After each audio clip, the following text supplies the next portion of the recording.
I think the scheme is definitely something to worry about.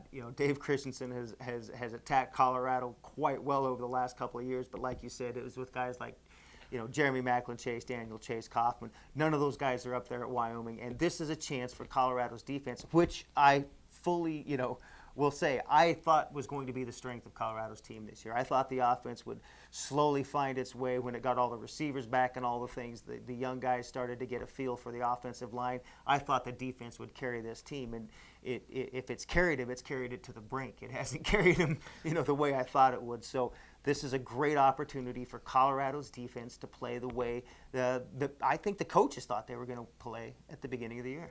Two more things to cover here before we go. Marcus Seamus finally allegedly is going to get on the field this week. It's kind of another thing. I'll believe it when I see it. Nothing against Marcus. It's just for whatever reason he's had a lot of things go against him in his time here. Really highly recruited guy out of Southern California a couple of years ago, red shirts, then gets academically ineligible, then gets suspended for the first 2 games. Now he has a sprained knee. Is kind of iffy about that, but he swears he's going to play, and I'm excited to actually see him get on the field because in my mind, in practices, he's the best wide receiver on the Colorado team. I think he, and I like Clemens, the kid from Michigan that is a transfer that we won't see till next year.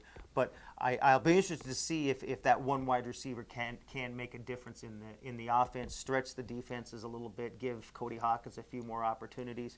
And we're going to turn to Cody Hawkins here. Is he healthy enough to play? Yeah, I think he's healthy enough to play, and I don't really think it would matter at this point. I think he's going to play regardless. I mean, unless it was a safety issue, and I don't think they're there with Cody.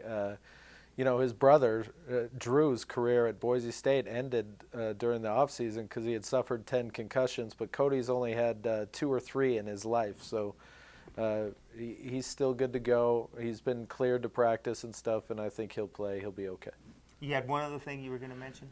Yeah. Is Dan Hawkins in trouble here? Is his job secure? Where do we stand? Right now, 2 games into this season, I think Dan Hawkins' job is still secure. I still think that a year from now, on September the 4th, 2010, when they open the season at Invesco Field against Colorado State, I think Dan Hawkins will be on the sidelines. Regardless of how the rest of the season goes? I'm saying right now because and certainly that will change. That could change as the year goes on. If they win 2 or 3 or 4 games here all of a sudden and turn things around, certainly the odds go up of that. If they lose 3 or 4 or 5 more in a row, then certainly the odds go down. But right now, 2 games into this season, I still think the odds are in favor of Dan Hawkins being on the sidelines in 2010. What do you think? I think Dan Hawkins is a good football coach, and I think Dan Hawkins' staff knows what it's doing. They're good football coaches. But I do think that they have to show some results this year or they're in trouble. I think they got to win 3-4 games to be able to even make the argument that they deserve to stay here, because there are a lot of people out there right now who don't believe they do. And I think that's where it stands. I think you're right. It's a legitimate argument that they twice. Can't go 0-12. Twice. You said I was right twice. Wow. That's how bad this season has already gotten. But right. 0-12, yeah. And I'm not going to say that they're going to go 0-12. I think that you look at this schedule and all of a sudden games that you thought they could win, maybe those aren't winnable games anymore. But I do want to see just how they can improve and see what they can do in these next couple of games. And maybe you can turn this thing around. I still say it's early, 2 games into the season. You cannot judge an entire season. So Wyoming and the Buffs on Saturday, Folsom Field. Who you got? You know what? I think the Colorado offense has had its moments. I think it has a chance to be pretty good. I think that this is the weekend at home that maybe they get some stuff figured out. I'm going to say they're going to score 34 points. I don't think Wyoming's offense is great, but I think they probably will come up with a couple of big plays. 34-20 Colorado.